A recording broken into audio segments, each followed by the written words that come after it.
Hey guys, welcome back to my channel. So today's video is going to be a Sephora haul. So it's going to be basically a haul weekend here on my channel. Tomorrow I'm going to be doing my regular haul that I do every Sunday with some PR packages and other things that I bought. But today we're focusing on things that I got from Sephora. And a lot of what I'm going to show you today is fun holiday stuff that released after I did my first holiday video. So this is just a follow-up to that. And this video is also in collaboration with one of my favorite people here on YouTube, Jena Froese.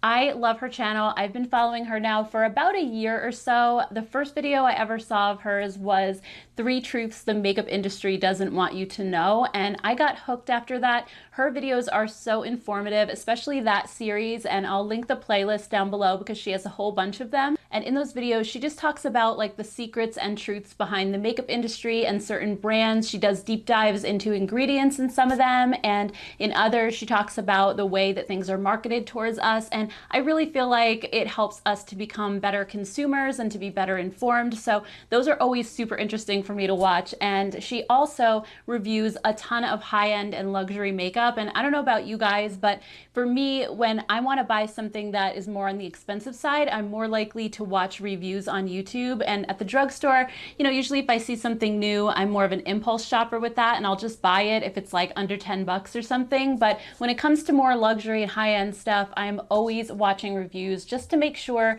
before I go and spend my money, especially nowadays when we can't go into the stores and swatch things and really look at them carefully. And I find her reviews to be really thorough. She always answers all the questions that I had about a product. She's very honest. So I just love her channel and definitely recommend that you guys head over and check her out.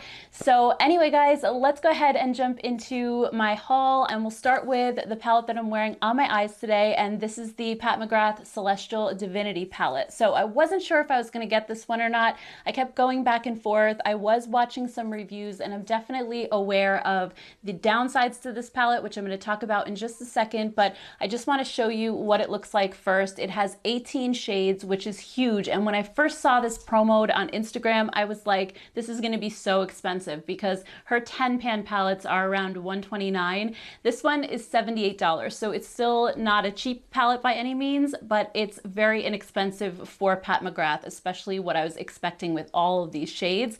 I will say that the packaging is not the same level, and I think that's probably where we're saving a lot of the money here, because the Divine Rose palette that I have is like in a really thick, heavy plastic case. It's very luxurious, and even the outer packaging that it came in was really luxurious as well. This one is just a regular standard cardboard palette with a mirror inside. It is beautiful though. I love the design on it. It has all the shade names printed on the back. And then when you open this one up, it actually has these little ribbons here that hold the mirror up. So it just kind of sits on your vanity like this rather than folding all the way open. But other than that, I think the packaging is just pretty basic. I do like it though, because it's very thin. It's easy to store in a drawer. And then when you look inside this palette, it is so beautiful. There's so many gorgeous jewel tones and there's duochrome shades. I just love this color story. And I think formula wise, it's really nice. Like I said, I'm not really like a Pat McGrath connoisseur. I'm not a makeup artist, so professional formulas are sometimes lost on me. I usually kind of review them as just the average consumer, and I think that her formula is very good. Is her eyeshadow formula like the best I've ever tried? Like, does it beat Sydney Grace? I don't know. I kind of feel like it doesn't. It's close, but I think the shimmer shades, especially in this palette, don't have the same intensity that the Sydney Grace ones do. I think there's definitely a few shimmers in this palette that come close. I also think that the shimmers in here are incredibly rich and buttery and really smooth on the eyes. There are a few that are a little bit more on the glittery, chunky side, but those are the ones that really give you that foiled effect. And I think that's where the difference is between these and Sydney Grace, because with the Sydney Grace shadows, a lot of them you can get that crazy foiled wet look on your eyes without it being glittery or chunky. They're also still very smooth. So those are the ones I think that I love in Sydney Grace and what puts them ahead of almost every other brand in my opinion. But that being said, I think this formula is really good. I think it's a luxurious formula and the price is up there, but I do think if you love all of these colors, it's probably worth it because this is a lot of eyeshadow. Now, a couple of reasons you may not want to buy this palette. Number one being if you do collect Pat McGrath palettes and you have the Star Wars collection, 12 of the 18 shades in here are from those Star Wars palettes. One of them is these 6 shadows over here, and the other one is these 6 shadows on this side. So the 6 that are down the center are the only new shadows in this palette. So there are a lot of repeats in here if you already have the Star Wars collection. Another reason you may not want to buy this palette is if you like mattes, because there are only 3 matte shades in here. You have this one, which for me is the only one light enough that I could use as a transition color or a crease shade. And then you have this berry toned one over here, and then you have this really deep warm brown on the top. All the rest are shimmery or metallic. So I just wanted to point that out as well. Another reason you may not want to buy this palette is if you have the Jackie Aina palette from Anastasia Beverly Hills. This palette is incredibly close, so I'll show you the two side by side. Now keep in mind the Jackie Aina palette has less shades than the Pat McGrath does. Also, the Jackie Aina palette has more matte shades in it as well, but I was able to find 9 shades that look incredibly similar to each other. And if that's too much similarity for you, I think you could probably go ahead and skip the Pat McGrath palette. On the other hand, if you do love the look of this palette and you've wanted to try Pat's formula, but you have this one, I do think the Jackie Aina palette would be a really great companion palette to this, especially because it has a lot more of the matte shades in here, and you could use these for your transition and then use some of the shimmers in here. I think that these two would pair really, really well together, so that's just something to keep in mind as well. So anyway, those are just my first impressions on this palette. If you'd like to see a full video with looks and all kinds of other comparisons, let me know down in the comments below, and I could always put that together for you guys. Okay, next up we have another palette, and this one is from Charlotte Tilbury. This one's the Bejeweled Eyes to Hypnotize, and this is one of her larger palettes. Usually you see her doing the quads. I don't have any of the quads, so I can't really compare this formula to those, but I think this formula is incredible. It is so super smooth, and I have such an easy time, especially with these shimmers. There's nothing that's like chunky or glittery. Everything is so smooth. So if you have like texture on your eyelids and you don't want something that's going to highlight that, these are going to be very smooth and very forgiving on your eyes. She also has the palette broken up into trios. So you have over on this side Happy Glow, which is kind of like lighter neutrals. Then you have Love Glow, which is more of those pink and red shades. Then you have Dream Glow, which is beautiful purples and lavenders. And then at the end you have Seduce Glow, which is kind of smokier, warmer browns.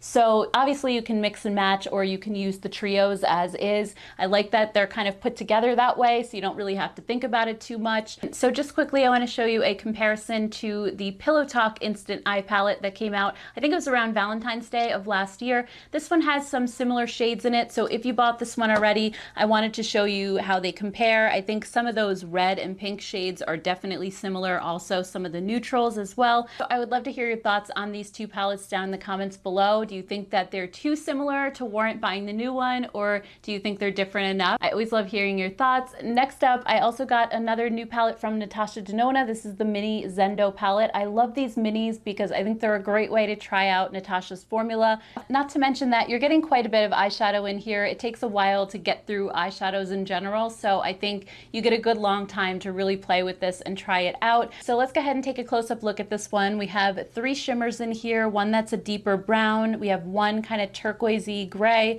and then one coppery color, and then we also have 2 matte shades, one that's more of like a bone or ivory color, and then the other one that's more of a terracotta. And as always, the formula of these is really, really nice. The shimmer shades are very, very smooth and very pigmented. Also, the mattes are velvety and soft and very easy to blend. So when I first saw this one, I immediately thought of the Mini Retro that came out in the springtime, because they look really, really similar to each other. This kind of just looks like a deeper version. So I wanted to compare those as well side by side and see what you guys think. So looking at the two side by side, what really sticks out to me are the kind of turquoisey green shade and then also the pinks.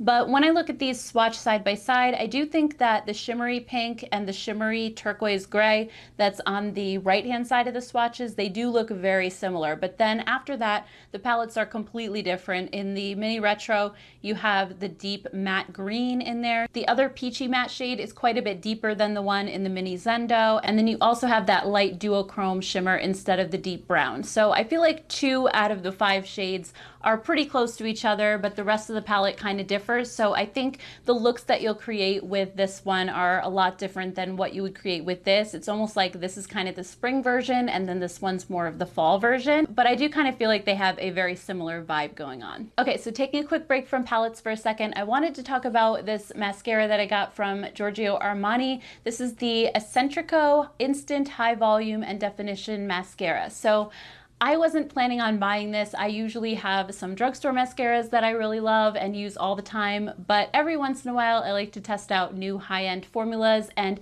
this one had incredible reviews on the Sephora website. Like, people were saying it was the best mascara they've ever tried, that they don't use their lash extensions anymore because this one is so good. So it kind of pushed me over the edge to try it out for myself. So let me just quickly show you guys the packaging and the brush. I think the packaging is gorgeous. The brush is one of those spiky ones that kind of has the hard plastic bristles, so it can be a little bit pokey if you get it really close to your lash line, but I think the spikes aren't super long, so it's not too bad. And this is also the type of brush that really combs through your lashes well, so it's not going to be clumpy at all. One thing that I will say though is this one gives a lot better length than it does volume, and I tend to like that. I like the really long fluttery lashes versus something that's really thick and chunky but doesn't give me a lot of length, because I don't normally wear false lashes, so I want something that's going to really give me that length and the effect of wearing falsies without actually having to apply them and deal with them. So I think this did a fantastic job. I'll go ahead and show you guys my eye before and then after. I put it on yesterday with no eyeshadow just so we could really see my lashes well. And I think this gave me actually incredible length. It really did a great job. But as you can see, my lashes aren't super thickened, but I actually don't mind that at all. I love formulas like this, and I wore it all day yesterday and it didn't smudge or flake underneath my eyes either, which was awesome. I'm also wearing it on my eyes today, but I'm gonna have to just, I guess, continue wearing it and see how it develops over time, because mascaras, as they dry out, sometimes they can change a little bit. So actually, as it dries out, it may end up getting a little bit more on the clumpy side and maybe adding some more volume. So we'll have to see how this one changes, but so far I really love it. Another product I thought looked really interesting that I've had my eye on for a little while are these Melt Duo blushes. This is the Digital Dust Duo Blush in the shade Buzzkill. So they had like 3 different options of this, and I thought this one looked really pretty for my skin tone. So it looks really shiny actually. When I first opened this up, I thought, oh my gosh, this is just gonna look like a highlighter basically. But once I swatched it out, I fell in love with how smooth it is, and also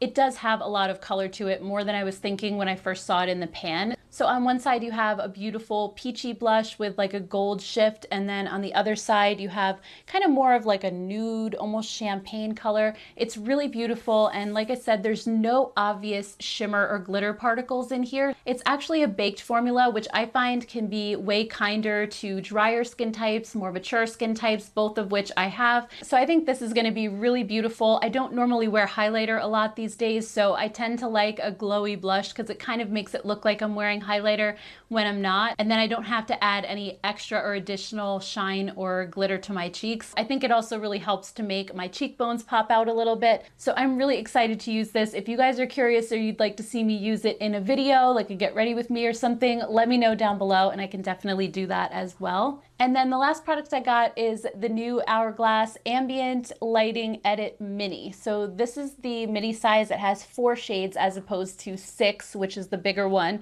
I think that one's called Sculpture this year. I normally get the bigger one, but I decided on this one this year just because it's a little more compact, and I rarely ever use up all the shades anyway, so I just felt like I'm probably not going to use the big one. I still have my one from last year.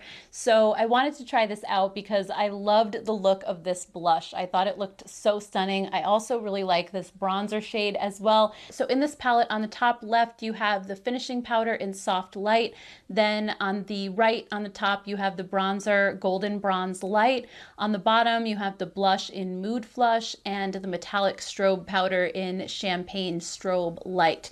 And if you've never tried Hourglass powders before, The formula is so fantastic. Again, it's that baked formula, so it's very kind to more mature skin, or if you have dry skin, they just kind of melt in and become one with your skin, and they don't have that powdery or dusty look sitting on top. They really just are so seamless. I'm actually wearing this palette today on my face. I used the bronzer, which when I first swatched it, I thought it was going to be a little bit too warm, but it actually works out just fine. I love the color. I think it just adds a little bit of life back into my face, and it does have more of a satiny finish, so it's not a flat matte, but I like that because my skin is more dry this time of year. We've been running the heat a lot, so it really just kind of wakes up my skin and makes it look a little bit more alive. The blush, I also love the rose blush. It doesn't have any shimmer to it at all, but I am wearing highlighter, which I normally don't do, but I wanted to test that highlighter out, and it's just incredibly smooth and just gives my skin such a nice glow, but it doesn't look like an obvious, you know, chunky strip of highlighter. It's very, very subtle. So when it comes to any face powders with any amount of sheen, Hourglass is my favorite, just because